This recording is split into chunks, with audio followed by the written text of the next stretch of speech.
श्रीमद् भागवत गीता अध्याय 11 विश्वरूप दर्शन योग। अर्जुन द्वारा विश्वरूप के दर्शन के लिए प्रार्थना। अर्जुन ने कहा, मुझ पर कृपा करने के लिए आपने जो परम गोपनीय आध्यात्मिक विषय ज्ञान दिया है, उस उपदेश से मेरा यह मोह दूर हो गया है। हे कमल नयन, मैंने आपसे समस्त सृष्टि की उत्पत्ति तथा प्रलय और आपकी अविनाशी महिमा का भी वर्णन विस्तार से सुना है। हे परमेश्वर, आपके द्वारा वर्णित जैसा आपका वास्तविक रूप है, मैं वैसा ही देख रहा हूं। किंतु हे पुरुषोत्तम, मैं आपके ऐश्वर्य युक्त रूप का प्रत्यक्ष दर्शन करना चाहता हूं। हे प्रभु, यदि आप उचित मानते हैं कि मैं आपके उस रूप को देखने में समर्थ हूं, तब हे योगेश्वर, आप कृपा करके मुझे अपने उस अविनाशी विश्व रूप में दर्शन दीजिए। श्री भगवान ने कहा, हे पार्थ, अब तू मेरे सैकड़ों हजारों अनेक प्रकार के अलौकिक रूपों को और अनेक प्रकार के रंगों वाली आकृतियों को भी देख। हे भरत श्रेष्ठ अर्जुन, तू मुझ में अदिति के 12 पुत्रों को, 8 वसुओं को, 11 रुद्रों को, 2 अश्विनी कुमारों को, 49 मरुत गालव को और इसके पहले कभी किसी के द्वारा न देखे हुए उन अनेकों आश्चर्यजनक रूपों को भी देख। हे अर्जुन, तू मेरे इस शरीर में एक स्थान में चर अचर सृष्टि सहित संपूर्ण ब्रह्मांड को देख, और अन्य कुछ भी तू देखना चाहता है उन्हें भी देख। किंतु तू अपनी इन आंखों की दृष्टि से मेरे इस रूप को देखने में निश्चित रूप से समर्थ नहीं है। इसलिए मैं तुझे अलौकिक दृष्टि देता हूं, जिससे तू मेरी इस ईश्वरीय योग शक्ति को देख। संजय द्वारा धृतराष्ट्र के समक्ष विश्व रूप का वर्णन। संजय ने कहा, हे राजन, इस प्रकार कहकर परम शक्तिशाली योगी भगवान श्री कृष्ण ने अर्जुन को अपना परम ऐश्वर्य युक्त अलौकिक विश्व रूप दिखलाया। इस विश्व रूप में अनेकों मोह, अनेकों आंखें, अनेकों आश्चर्यजनक दिव्य आभूषणों से युक्त, अनेकों दिव्य शस्त्रों को उठाए हुए, दिव्य मालाएं, वस्त्रों को धारण किए हुए, दिव्य गंध का अनुलेपन किए हुए, सभी प्रकार के आश्चर्य पूर्ण प्रकाश से युक्त, असीम और सभी दिशाओं में मुख किए हुए सर्वव्यापी परमेश्वर को अर्जुन ने देखा। यदि आकाश में 1000 सूर्य एक साथ उदय हो, तो उनसे उत्पन्न होने वाला वह प्रकाश भी उस सर्वव्यापी परमेश्वर के प्रकाश की शायद ही समानता कर सके। पांडुपुत्र अर्जुन ने उस समय अनेक प्रकार से अलग अलग संपूर्ण ब्रह्मांड के सभी देवताओं को भगवान श्री कृष्ण के उस शरीर में एक स्थान में स्थित देखा। तब आश्चर्यचकित हर्ष से रोमांचित हुए शरीर से अर्जुन ने भगवान को सिर झुकाकर प्रणाम करके और हाथ जोड़कर प्रार्थना करते हुए बोला। अर्जुन द्वारा विश्व रूप की स्तुति करना। अर्जुन ने कहा, हे भगवान श्री कृष्ण, मैं आपके शरीर में समस्त देवताओं को तथा अनेकों विशेष प्राणियों को एक साथ देख रहा हूं, और कमल के आसन पर स्थित ब्रह्मा जी को, शिव जी को, समस्त ऋषियों को और दिव्य सर्पों को भी देख रहा हूं। हे विश्वेश्वर, मैं आपके शरीर में अनेकों हाथ, पेट, मुख और आंखें तथा चारों ओर से असंख्य रूपों को देख रहा हूं। हे विश्वरूप, न तो मैं आपका अंत, न माध्य और न आदि को ही देख पा रहा हूं। मैं आपको चारों ओर से मुकुट पहने हुए, गदा धारण किए हुए और चक्र सहित अपार तेज से प्रकाशित देख रहा हूं, और आपके रूप को सभी ओर से अग्नि के समान जलता हुआ सूर्य के समान चकाचौंध करने वाले प्रकाश को कठिनता से देख पा रहा हूं।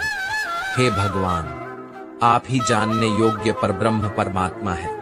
आप ही इस जगत के परम आधार हैं। आप ही अविनाशी सनातन धर्म के पालक हैं, और मेरी समझ से आप ही अविनाशी सनातन पुरुष हैं। आप अनादि है, अनंत है और माध्य रहित है। आपकी महिमा अनंत है। आपकी असंख्य भुजाएं हैं। चंद्र और सूर्य आपकी आंखें हैं। मैं आपके मुख से जलती हुई अग्नि के निकलने वाले तेज के कारण इस संसार को तपते हुए देख रहा हूं। हे महापुरुष, संपूर्ण आकाश से लेकर पृथ्वी तक के बीच केवल आप ही अकेले सभी दिशाओं में व्याप्त है। और आपके इस भयंकर आश्चर्यजनक रूप को देखकर तीनों लोग भयभीत हो रहे हैं। सभी देवों के समूह आप में प्रवेश कर रहे हैं। उनमें से कुछ भयभीत होकर हाथ जोड़कर आपका गुणगान कर रहे हैं और महर्षि गण और सिद्धों के समूह कल्याण हो इस प्रकार कहकर उत्तम वैदिक मंत्रों द्वारा आपकी स्तुति कर रहे हैं। शिव के सभी रूप, सभी आदित्य गण, सभी वसु, सभी साध्य गण, संपूर्ण विश्व के देवता, दोनों अश्विनी कुमार तथा समस्त मरुदगण और पितरों का समूह, सभी गंधर्व, सभी यक्ष, समस्त राक्षस और सिद्धों के समूह, वह सभी आश्चर्यचकित होकर आपको देख रहे हैं। हे महाबाहु, आपके अनेकों मुख, आंखें, अनेकों हाथ, जंघा, पैरों, अनेकों पेट और अनेकों दांतों के कारण विराट रूप को देखकर सभी लोग व्याकुल हो रहे हैं और उन्हीं की तरह मैं भी व्याकुल हो रहा हूं। हे वैष्णो, आकाश को स्पर्श करता हुआ अनेकों प्रकाशमान रंगों से युक्त मुख को फैलाए हुए और आपकी चमकती हुई बड़ी बड़ी आंखों को देखकर मेरा मन भयभीत हो रहा है। मैं न तो धैर्य धारण कर पा रहा हूं और न ही शांति को प्राप्त कर पा रहा हूं। इस प्रकार दांतों के कारण विकराल और प्रलयकारी अग्नि के समान आपके मुखों को देखकर मैं आपकी न तो कोई दिशा को जान पा रहा हूं और न ही सोख पा रहा हूं। इसलिए हे देवेश, हे जगह निवास, आप मुझ पर प्रसन्न हो। धृतराष्ट्र के सभी पुत्र अपने समस्त सहायक वीर राजाओं सहित तथा पितामह भीष्म, द्रोणाचार्य, सूत पुत्र कर्म और हमारे पक्ष के भी प्रधान योद्धा भी आपके भयानक दांतों वाले विकराल मुख में तेजी से प्रवेश कर रहे हैं और उनमें से कुछ तो दांतों के दोनों शेरों के बीच में फंसकर चूर्ण होते हुए दिखाई दे रहे हैं। जिस प्रकार नदियों की अनेकों जलधाराएं बड़े वेग से समुद्र की ओर दौड़ती हुई प्रवेश करती हैं, उसी प्रकार सभी मनुष्य लोक के वीर योद्धा भी आपके आग उगलते हुए मुखों में प्रवेश कर रहे हैं। जिस प्रकार पतंगे अपने विनाश के लिए जलती हुई अग्नि में बड़ी तेजी से प्रवेश करते हैं, उसी प्रकार यह सभी लोग भी अपने विनाश के लिए बहुत तेजी से आपके मुखों में प्रवेश कर रहे हैं। हे विश्वव्यापी भगवान, आप उन समस्त लोगों को जलते हुए सभी मुखों द्वारा निगलते हुए सभी ओर से चाट रहे हैं और आपके भयंकर तेज प्रकाश की किरणें संपूर्ण ब्रह्मांड को आच्छादित करके झुलसा रही हैं। हे सभी देवताओं में श्रेष्ठ, कृपा करके आप मुझे बताएं कि आप इतने भयानक रूप वाले कौन हैं। मैं आपको नमस्कार करता हूं। आप मुझ पर प्रसन्न हैं। आप ही निश्चित रूप से आदि भगवान हैं। मैं आपको विशेष रूप से जानना चाहता हूं, क्योंकि मैं आपके स्वभाव को नहीं जानता हूं।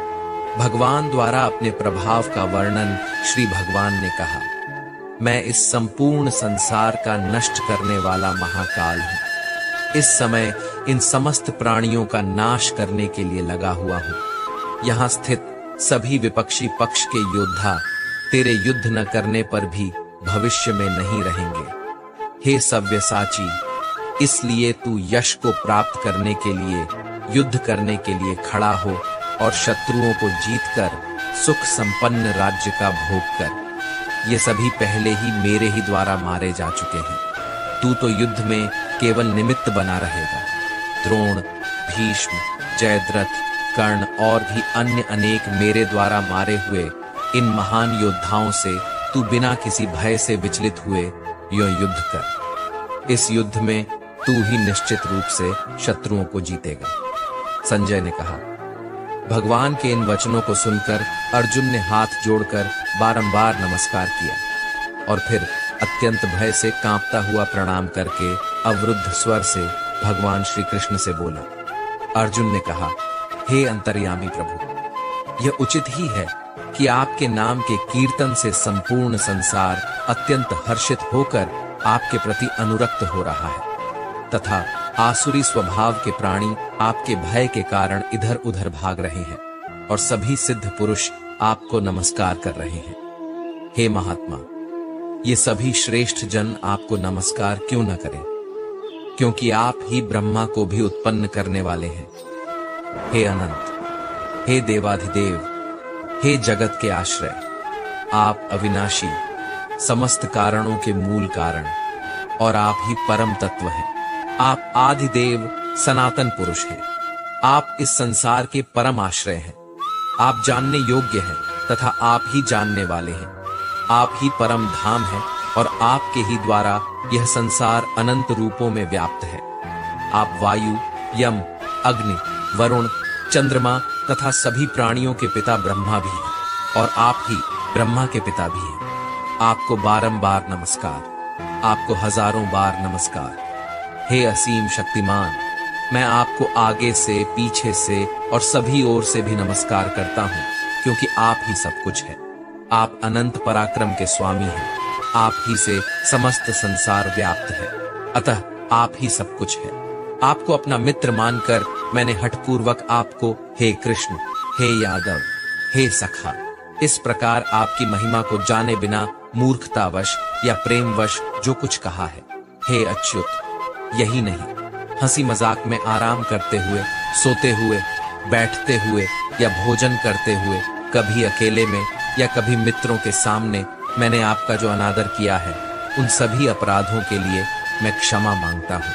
आप इस चल और अचल जगत के पिता और आप ही इस जगत में पूज्यनीय आध्यात्मिक गुरु हैं। हे अचिंत्य शक्ति वाले प्रभु, तीनों लोकों में अन्य न तो कोई आपके समान हो सकता है और न ही कोई आपसे बढ़कर हो सकता है। अतः मैं समस्त जीवों के पूज्यनीय भगवान के चरणों में गिरकर साष्टांग प्रणाम करके आपकी कृपा के लिए प्रार्थना करता हूँ। हे मेरे प्रभु, जिस प्रकार पिता अपने पुत्र के अपराधों को, मित्र अपने मित्र के अपराधों को और प्रेमी अपनी प्रिय के अपराधों को सहन कर लेता है, उसी प्रकार आप मेरे अपराधों को सहन करने की कृपा करें। अर्जुन द्वारा चतुर्भुज रूप के लिए प्रार्थना पहले कभी न देखे गए। आपके इस रूप को देखकर मैं हर्षित हो रहा हूं और साथ ही मेरा मन भय के कारण विचलित भी हो रहा है। इसलिए हे देवताओं के स्वामी, हे जगत के आश्रय, आप मुझ पर प्रसन्न होकर अपने पुरुषोत्तम रूप को मुझे दिखलाइए। हे हजारों भुजाओं वाले विराट स्वरूप भगवान, मैं आपके मुकुट धारण किए हुए और हाथों में शंख, चक्र, गदा और पद्म लिए रूप का दर्शन करना चाहता हूँ। कृपा करके आप चतुर्भुज रूप में प्रकट हो। भगवान द्वारा विश्व रूप के दर्शन की महिमा और चतुर्भुज दर्शन श्री भगवान ने कहा, हे अर्जुन, मैंने प्रसन्न होकर अपनी अंतरंग शक्ति के प्रभाव से तुझे अपना दिव्य विश्व रूप दिखाया है। मेरे इस तेजोमय अनंत विश्व रूप को तेरे अतिरिक्त अन्य किसी के द्वारा पहले कभी नहीं देखा गया है। हे कुरुश्रेष्ठ, मेरे इस विश्व रूप को मनुष्य लोक में न तो यज्ञों के द्वारा, न वेदों के अध्ययन द्वारा, न दान के द्वारा, न पुण्य कर्मों के द्वारा और न कठिन तपस्या द्वारा ही देखा जाना संभव है। मेरे इस विश्व रूप को तेरे अतिरिक्त अन्य किसी के द्वारा पहले कभी नहीं देखा गया है। हे मेरे परम भक्त, तू मेरे इस विकराल रूप को देखकर न तो अधिक विचलित हो और न ही मोहग्रस्त हो। अब तू पुनः सभी चिंताओं से मुक्त होकर प्रसन्न चित्त से मेरे इस चतुर्भुज रूप को देख। संजय ने कहा, वासुदेव, भगवान श्री कृष्ण ने अर्जुन से इस प्रकार कहने के बाद अपना वैष्णव स्वरूप चतुर्भुज रूप को प्रकट किया और फिर दो भुजाओं वाले मनुष्य स्वरूप को प्रदर्शित करके भयभीत अर्जुन को धैर्य बंधाया।